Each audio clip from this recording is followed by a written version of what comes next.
Everyone, आप सभी का बहुत बहुत स्वागत है मेरे चैनल लव स्टोरी टेलर पे। और गाइस, आज मैं आपके साथ स्ट्रेंज इंसिडेंट का नेक्स्ट पार्ट लेके हैं। चलिए उसे शुरू करते हैं। कुछ महीने बीत जाते हैं। यहाँ लवांग जी स्विफ्ट मूव डांस कंपटीशन भी जीत गया था, और जब वो जीता है तो यहाँ पर उसे आगे अकेडमी ज्वाइन करने का मौका मिलता है। लवांग जी उस चीज़ के लिए काफ़ी ज़्यादा एक्साइटेड होता है, लेकिन यहाँ पर उसे एक चीज़ पता थी कि स्विफ्ट मूव डांस कंपटीशन उसकी लाइफ बना देगा, उसे जगह जगह जाने का मौका मिलेगा, लेकिन उसे विंग से दूर जाना होगा। वो अपने पढ़ाई, अपने दोस्तों और सबसे उसे दूर जाना होगा। यहाँ पर वो इस चीज़ के लिए अभी तैयार नहीं था, लेकिन वो अपने प्रेग्नेंट जो ब्रदर थे शिचन से यहाँ पर पूछता है। शिचन को भी अभी वांगची की ज़रूरत थी, तो वांगची जो है वो उस अकेडमी के साथ अभी अपने टाइप्स को थोड़े दिन के लिए वो उस बॉन्ड को साइन करने से मना कर देता है। लेकिन वो अकेडमी कहती है कि अगर आप साइन नहीं करेंगे तो हमें किसी ना किसी कैंडिडेट को साइन के लिए लेना होगा। तो जो इंसान सेकंड रनर अप आया था और जो वांगजी से बहुत जेलस हो रहा था, तो इवेंचुअली जैसे ना तैसे कर कर वो इंसान यहाँ पर जीता नहीं था, लेकिन उसे आगे बढ़ने का मौका मिल जाता है। यहाँ पे कंपनी जो थी वो लवांगजी के मना करने के बावजूद उसे साइन नहीं कर पाती और उस इंसान को मौका दे देती है। वो अपनी लाइफ में आगे बढ़ने के लिए तैयार हो जाता है, और यहाँ पर लवांग जी अपने प्रेग्नेंट ब्रदर को नहीं छोड़ सकता था। सबसे बड़ी बात, लवांग जी का करियर अब विंग की वजह से फोकस्ड हो गया था। उसे अब डांस में या बाकी चीज़ों में नहीं जाना था, गाने वाने में नहीं जाना था। उसे एक सटल लाइफ चाहिए थी जहाँ पर वो किसी चीज़ के लिए भागे ना। और उसे पता था कि वेवोशन के साथ अगर वो मिलकर काम करेगा तो उसकी लाइफ में बहुत सारे बेनिफिट्स होंगे। वरना वो पहले एक डांसर, एक मतलब बहुत सारी मेहनत करके कुछ बनना चाहता था, लेकिन उसके लिए एक लंबा स्ट्रगल लगता, और वो लंबा स्ट्रगल इंसान तब कर सकता था जब उसके पास पार्टनर ना हो, सबको छोड़ के जाना ना हो। लेकिन अब उसका भाई भी प्रेग्नेंट है, और यहाँ पर वेवोशन के साथ वो अपनी लाइफ भी कहीं ना कहीं सोच चुका है। वांग जी, जो कि पिछली बार जब उसके और विंग के बीच में इंटीमेसी हुई थी तो दोनों ने यहाँ पर कॉन्डम्स का इस्तेमाल नहीं किया था, कोई प्रिकॉशन नहीं ली थी। तो यहाँ पर जो वेवोशन होता है वो वांगची को यहाँ पर दवाई खिला देता है ताकि वांगची जो था वो प्रेग्नेंट ना हो, क्योंकि वो अभी भी स्टिल एक कॉलेज स्टूडेंट था। वेवोशन जो था वो बहुत चीज़ों को लेकर प्रैक्टिकल था। वांगजी ने धीरे धीरे अपनी पढ़ाई को कंप्लीट किया, और शिचन जो कि 9 मंथ प्रेग्नेंट हो गए थे, 9 मंथ प्रेग्नेंट शिचन की यहाँ पर एक छोटी सी वेडिंग सेरेमनी आती है, जहाँ पर वो हमारे प्यारे जंगचा के पेरेंट्स से भी मिल चुके थे, उसकी शिजे से भी मिल चुके थे, और यहाँ पर वो काफ़ी एक्साइटेड थे। जंगचा की शिजे की शादी हो गई थी, वो भी हमारे जिशियन से, और यहाँ पर वो भी प्रेग्नेंट थी, शिचन भी प्रेग्नेंट थे। और जंगचा के जो पेरेंट्स थे वो पहले शिचन को देखकर काफ़ी ज़्यादा खुश नहीं थे। मैडम ये चाहती थी कि उनके बेटे की, इकलौते अल्फ़ा बेटे की शादी काफ़ी बड़े घर में हो। गाइस, मैं अल्फ़ा यहाँ पर इसलिए इस्तेमाल कर रही हूँ क्योंकि जो भी टॉप होते हैं या जो डिसीज़न मेकर होते हैं उन्हें अक्सर घरों में अल्फ़ा कहा जाता है, चाहे वो आपके फादर हों या फिर आपके घर का वो इंसान जो कि आपके घर में डिसीज़न लेता है। तो यहाँ पर उन्हें बिल्कुल पसंद नहीं था कि जो टॉप है वो इंसान यहाँ पर जो कि जंगचा है वो किसी ऐसे इंसान से शादी कर ले जो कि अनाथ है, जिसका कोई बैकग्राउंड नहीं है, कोई अपना कुछ लेना देना नहीं है। लेकिन जंगचा की जिद के आगे वो नहीं सुन पाई, क्योंकि जंगचा ने सीधा कह दिया था अगर वो शिचन को नहीं अपनाएंगे तब भी वो शिचन से शादी ज़रूर करेगा, और अगर उसके पेरेंट्स उसे टाई अप तोड़ना चाहते हैं और नहीं भी तोड़ना चाहते तो कोई बात नहीं, वो उसके पेरेंट्स हैं, वो जैसा चाहे रह सकते हैं। लेकिन जंगचा कभी भी शिचन को नहीं छोड़ेगा किसी भी कीमत पर। तो इस की वजह से कहीं ना कहीं उस मैडम यू को यहाँ पर मानना पड़ा। लेकिन धीरे धीरे जब वो उसके प्रेग्नेंट यानी कि उसके प्यारे गेयर बॉयफ्रेंड से मिलने लगी, जिसे हम ओमेगा भी संबोधित कर सकते हैं, जो कि एक बॉटम है, यहाँ पर वो जैसे ही उस गेर से मिलने लगी उन्हें ये अच्छा लगने लगा। शिचन जो थे वो अपने छोटे भाई को भी पढ़ा रहे थे, अपने साथ रख रहे थे। दोनों भाई मिलके काफ़ी ज़्यादा अच्छे थे, बहुत सारे काम भी किया करते थे, और वो अपना घर भी चलाते थे। ये देख के पहले उनके मन में बहुत सारी आशंका थी कि ये लोग अनाथ हैं, हो सकता है ये लोग गोल्ड डिगर हों, पैसा खाने वाले हों, शुगर डैडी इनके लिए एक नॉर्मल सी चीज़ हो। यहाँ पर ये सारे शायद सेक्सुअल एक्टिविटी करके या किसी प्रेग्नेंट होकर किसी अल्फ़ा को यानी कि किसी मेल को फंसाना चाहते हों। बहुत सारी चीज़ें ना मैडम यू के मन में थी, इसलिए नहीं कि वो बुरा सोचती थी, इसलिए क्योंकि वो एक माँ थी, और एक माँ के मन में हमेशा, माँ बाप के मन में बहुत सारी शंकाएं होती हैं किसी रिश्ते को हाँ करने से पहले, क्योंकि माँ बाप होते हैं और वो अपने बच्चों का बुरा नहीं चाहते। लेकिन शिचन से मिलने के बाद मैडम यू की जो सोच थी, जो धारणा थी, वो बिल्कुल बदल जाती है, क्योंकि उन्हें तसल्ली हो जाती है कि उनके बेटा जो है वो गलत हाथों में नहीं जा रहा। क्योंकि शिचन प्रेग्नेंट ज़रूर थे लेकिन गोल्ड डिगर नहीं थे, उनका कुछ भी यहाँ पर जंगचा के पैसों से कोई लेना देना नहीं था। वो अपना कमाते थे, एक रेपुटेटेड कंपनी के अंदर वो एक वाइस प्रेसिडेंट के पीए भी थे और यहाँ पर वो अपने ब्रदर को भी साथ रखते थे। उनका ब्रदर जो कि मैडम यू को जो पता चलता है कि सीईओ का बॉयफ्रेंड है, पहले तो उन्हें शॉक लगता है कि वे वुशन इतना कच्चा नहीं है कान का कि वो किसी भी एरे केरे को अपनी लाइफ में ले आए, क्योंकि उन्हें पता था वे वुशन रैंडम सेक्स कर लेता है, चाहे वो गे मतलब लड़के हों या लड़कियां हों या किसी के साथ भी वो सेक्स कर सकता है। लेकिन वे वुशन किसी को अपनी लाइफ में बहुत सोच समझ के लेके आएगा, तो वो समझ गए थे कि ये फैमिली गलत नहीं हो सकती। जंगछा और जब शिचन की शादी होती है ना, तो वांगजी तो बहुत इमोशनल था, क्योंकि वांगजी को पता था कि उसके जो ब्रदर है ना वो आगे चलकर यहाँ पर जियांग्स के घर में शिफ्ट हो जाएंगे और उसे अकेले रहना होगा। वांगजी तो पहले अपने ब्रदर के लिए काफ़ी खुश था, लेकिन जब सेरेमनी में वो हाथ पकड़ के अपने ब्रदर को जंगछा के साथ लेके आता है, जंगछा के पास छोड़ देता है, तो उसके बाद तो उसकी आंखों से आंसू ही नहीं रुक रहे थे। और उसके आंसुओं को देख के ना यहाँ पर न्यू सिंह भी इमोशनल हो रहा था। यहाँ पर उसके सारे दोस्त जो कि उस शादी में इन्वॉल्व थे, शुयंग भी उसे बार बार चुप करा रहा था और विंग तो सबसे ज़्यादा वांगजी को बार बार चुप करा रहा था, यहाँ तक कि उसके सर को अपने सीने से लगा कर रखे हुए था और बार बार उसे कह रहा था, वांगजी तुम इतना इमोशनल क्यों हो रहे हो? ऐसा लग रहा है जैसे शिचन के छोटे भाई नहीं बल्कि उसके पिता हो। शिचन अपनी ज़िंदगी का नया आरंभ यानी कि शुरुआत करने जा रहे हैं और तुम इस तरह से रो रहे हो। ऐसा लग रहा है जैसे किसी ने तुम्हारे बच्चा तुमसे छीन लिया हो। वांगजी कह रहा था, प्लीज़ ऐसे टाइम में तो मजाक मत उड़ाओ, मुझे गगा के लिए खुशी है लेकिन मुझे डर लग रहा है, मैं अकेले कैसे रहूँगा। तो वे वुशन कहता है कि डोंट वरी, तुम मेरे अपार्टमेंट में शिफ्ट हो जाओ, जब भी तुम्हारे ब्रदर वगैरह आएंगे तो वो लोग मेरे अपार्टमेंट में रह सकते हैं। मेरे यहाँ पर 3 रूम के अलावा मैं 5 रूम बेडरूम ले लूँगा, जहाँ पर नैनी वगैरह भी रह लें, सर्वेंट्स भी रह लें और बाकी के गेस्ट भी रह लें। यहाँ पर वांगजी जो था वो कह रहा था, फिर भी मुझे ब्रदर के साथ रहना अच्छा लगता है। मुझे पता था कि एक दिन हम लोगों को सेपरेट होना होगा, लेकिन वो दिन इतनी जल्दी आ जाएगा। मेरी तो कॉलेज लाइफ भी कंप्लीट नहीं हुई, ब्रदर मेरे लिए सब कुछ करते थे। तो यहाँ पर वे वुशन कहता है, डोंट वरी, मेरी पीए वेंचिंग है, लेकिन तुम्हें मेरी कंपनी में इंटर्नशिप करने को और बहुत सारा काम करने को मिल जाएगा। तुम टेंशन क्यों ले रहे हो? तुम अपने ब्रदर से रोज़ मिल सकते हो। लेकिन यहाँ पर लवांगजी तो ब्रदर था ना, जिस भाई के साथ वो हमेशा से रहा हो, यहाँ पर उसका दिल नहीं माना था। वो इतना रो रहा था, इतना प्यार से, बहुत ज़ोर ज़ोर से नहीं, बट उसके आंसू नहीं रुक रहे थे, क्योंकि उसे सच में यकीन नहीं आ रहा था वो टाइम आ गया है जब इन दोनों गेयर ब्रदर्स को एक दूसरे से अलविदा कहना होगा, अलग अपनी लाइफ को जीना होगा। यहाँ पर बहुत बार ऑफर दिया था शिचन और जंगछा ने उसे अपने साथ रहने के लिए, लेकिन वांगजी चूज़ करता है कि वो वे वुशन के साथ रहेगा। और वैसी बात है, अब ये बड़ा हो चुका है, इन दोनों के बीच में इंटिमेसी भी हो चुकी है और ये लोग चाहते हैं कि ये कुछ टाइम लिविंग में भी रहें। यहाँ पर वांगजी जो था ना वो बहुत ज़्यादा इमोशनल था और उसके सारे दोस्त उसे सपोर्ट कर रहे थे। शिचन भी शादी के टाइम पे वो बहुत खुश थे, लेकिन वांगजी को ऐसे इमोशनल देख के तो वो भी इमोशनल हो जाते हैं और रोने लग जाते हैं। और शिचन को रोता देख तो जंगछा की भी आंखों में आंसू आ गए थे।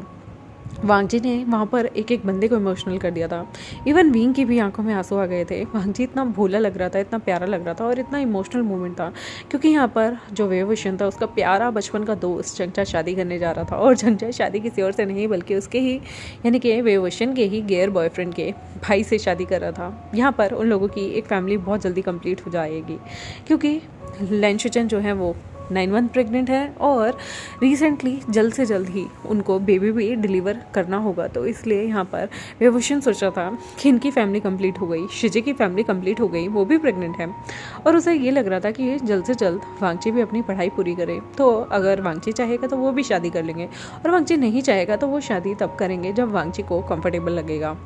यहाँ पर बहुत प्यारी सी शादी होती है। जंगछा यहाँ पर अपने प्यारे से पति को अपने साथ लेके जा रहा होता है, तो जब इन लोगों की मिलन का टाइम आता है ना, तो वांगजी बहुत फूट फूट के रोता है और उसे देख के ना यहाँ पर शिचन भी रोने लग जाते हैं। शिचन जो कि अपने इमोशंस को बहुत कंट्रोल करके संतुलित बना कर चलते थे, वो अपने आंसुओं को नहीं रोक पाते। तो यहाँ पर सब समझाते हैं कि वो प्रेग्नेंट हैं, उन्हें रोना नहीं चाहिए और वांगजी को भी सब डांटते हैं कि तुम एक प्रेग्नेंट गेयर बॉय को कैसे रुला सकते हो। बेचारे वांगजी को बहुत डांट पड़ती है और अब अंत में वे वुशन उसे अपनी तरफ खींच लेता है, क्योंकि वो शिचन को जाने ही नहीं दे रहे थे, गाड़ी में बैठने ही नहीं दे रहा था। तो फाइनली शिचन अपने घर की तरफ निकल जाते हैं। जियांग्स यहाँ पे जियांग फेमिया और मैडम यू काफ़ी खुश थे। वो वांगजी को बार बार कहते हैं, तुम्हें दिल छोटा करने की ज़रूरत नहीं, जब भी तुम्हारा मन करे ना तुम जियांग्स हाउस आ सकते हो। जब भी तुम्हें ऐसा लगे कि तुम्हें अपने ब्रदर से मिलना है, तुम्हें हमारे साथ मिलना है, डोंट वरी, शिचन को हम अपने बच्चे की तरह ही रखेंगे और तुम भी हमारे बच्चे ही हो। वांगजी यहाँ पर रो रहा था और सिर्फ नीचे मुंडी करके में जवाब दे रहा था। लेकिन यहाँ पर विभूषण उसे और भी ज़्यादा हक करता है। विभूषण वांगची को अपनी गाड़ी में बैठाता है और ये लोग अपने अपार्टमेंट के लिए निकलते हैं। वांगची का सारा सामान विभूषण ने पहले ही अपने यहाँ पर शिफ्ट करा लिया था। विभूषण ने अपने अपार्टमेंट को 5 BHK में डाल दिया था ताकि यहाँ पर शिचन के लिए भी और जंगचा के लिए अगर कभी वो उनके घर आते हैं तो एक सेपरेट रूम हो। वांगची और विभूषण के लिए एक सेपरेट रूम हो, एक स्टडी हो, उसके अलावा सर्वेंट रूम, और उसके अलावा उन्होंने यहाँ पर गेस्ट के लिए भी रूम रखे हुए थे। विभूषण जो है वो काफ़ी बार सोचा करता था कि जो हमारे प्यारा सा क्यूट सा वांगची है ना, वो कितना ज़्यादा सॉफ्ट हार्टेड है। वांगची ने बहुत सारी चीज़ों को सेक्रीफाइस किया अपने ब्रदर के लिए, और उसके ब्रदर ने भी वांगची के लिए काफ़ी कुछ सेक्रीफाइस किया है। लेकिन फाइनली वो दिन आ गया जब उन दोनों को एक दूसरे के साथ रहने को मिल रहा था, और विभूषण इस चीज़ के लिए काफ़ी खुश था। उनके बीच में सेक्सुअल एक्टिविटी भी होने लगी थी। ऐसे ही यहाँ पर शिचन जो थे वो जब प्रेग्नेंट थे तो वो यहाँ पर एक प्यारे से बेटे को जन्म देते हैं, और उनका बेटा बहुत ही क्यूट था। उन्होंने जिस बेटे को जन्म दिया था वो बहुत सुंदर दिखता होता है और बहुत प्यारा लगता है। उसका नाम वो जियांगशी रखते हैं। जियांगशी बहुत ही क्यूट प्यारा सा बेबी होता है, बहुत चबी, बहुत गोल मटोल, जिसे देखने के बाद जब वो उस पर डिलीवर कर चुके थे तो यहाँ पर मैडम यू काफ़ी खुश होती हैं कि उनका पोता आ गया है, और तो और जियांग फैमिया भी बहुत खुश होते हैं। वांगची विंग गिफ्ट लेके जाते हैं जियांगशी के बर्थडे पे। जियांगशी सबसे क्यूटेस्ट बॉय था, जो कि बहुत चबी, बहुत प्यारा, बहुत ही मासूम सा बच्चा था, जो कि यहाँ पर हमारे वांगची अपने प्यारे से छोटे से नेफ्यू से अपनी नज़र ही नहीं हटा पाता था, क्योंकि वांगची को ये सारी चीज़ें, मतलब अपना इतना छोटा सा क्यूट सा जो प्यारा सा नेफ्यू था वो बहुत प्यार था। वो सच में उसकी जान बन चुका था।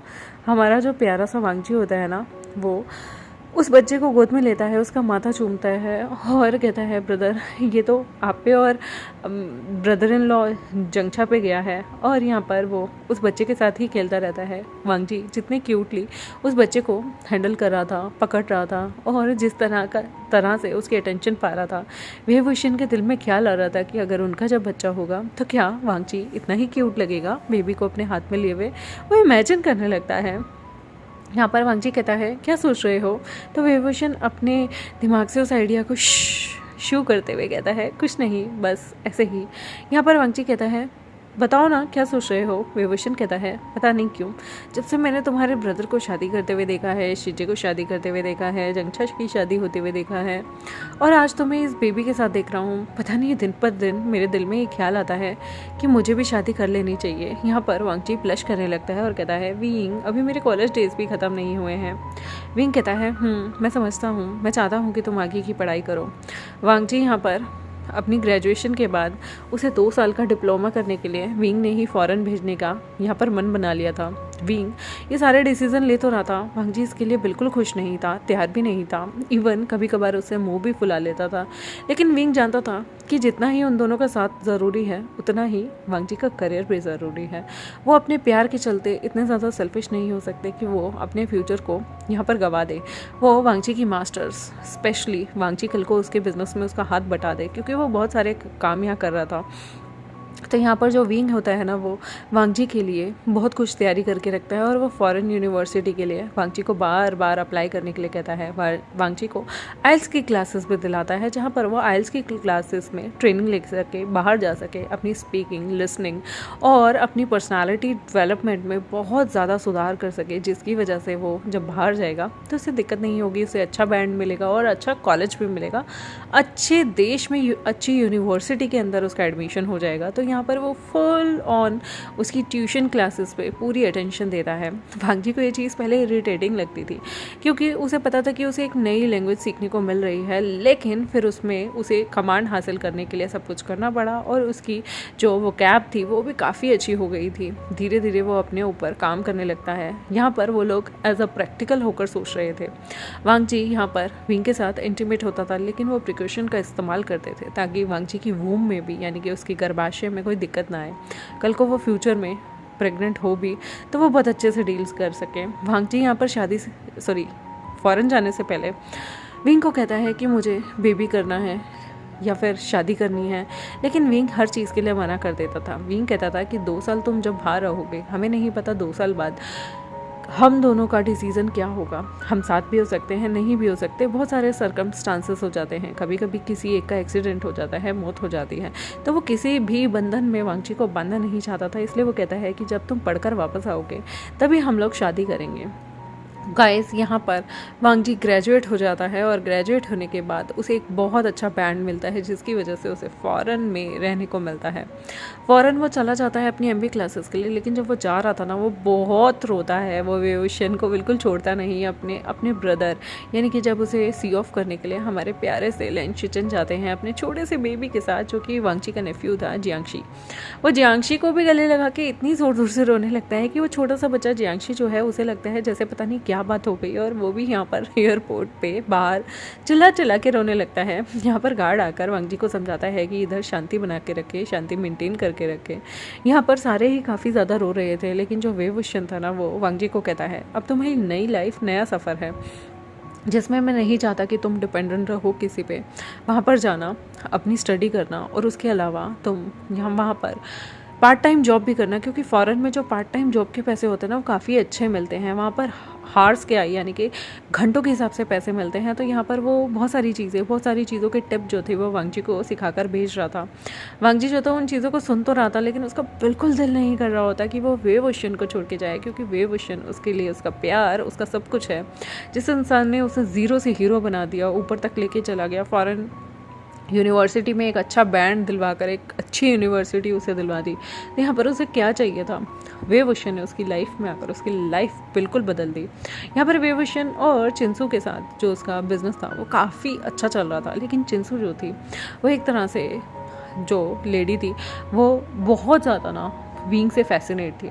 वो वेवुशन के आसपास ही रहा करती थी, वो वेवुशन को सीड्यूस करने की कोशिश करती थी, और बहुत बार वो वेवुशन से डांट भी खा चुकी थी, क्योंकि चिंसू को ऐसा लगता था कि वेवुशन एक टाइम पे उसका बहुत अच्छा दोस्त था। तो कई लोगों के मन में ये मिसकंसेप्शन होता है कि अगर बचपन में कोई आपको पसंद करता है या टीनेज एज में कोई आपको पसंद कर रहा है, तो हो सकता है वो लाइफ टाइम आपको पसंद करता हो, बट क्या आप ये नहीं जानते कि करंट सर्कमस्टांसेस में लोगों की चॉइसेस, लोगों की पसंद, लोगों का प्यार बदल जाता है अकॉर्डिंग टू द सिचुएशन।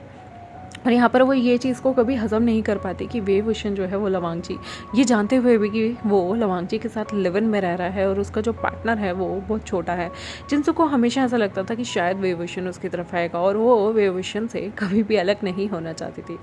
यहाँ पर वांगची जाता है फ़ॉरेन में, पहली बार उसे बहुत डिफरेंट लगता है जब वो फ़ॉरेन में उतरता है। देखते हैं गाइस नेक्स्ट एपिसोड में कि वांगची को फ़ॉरेन की हवा लगेगी या नहीं लगेगी, क्या उसे वेवुशन की याद आएगी या नहीं आएगी, या परदेश जाकर उसे अपने देश की याद आएगी या नहीं आएगी, कैसे वो अपने उन 2 साल की पढ़ाई को करेगा, और उसके बाद क्या होगा, क्या वो अपने देश वापस जाना चाहेगा या फिर वो बाहर ही सेटल होना चाहेगा, क्या उसके मन में वेवुशन रहेगा या नहीं रहेगा, वो देखते हैं अपने अगले एपिसोड में। तब तक मेरे चैनल को सब्सक्राइब, वीडियोज़ को लाइक, बेल आइकन को प्रेस कर दें। मिलते हैं आपसे नेक्स्ट एपिसोड में, तब तक के लिए बाय बाय।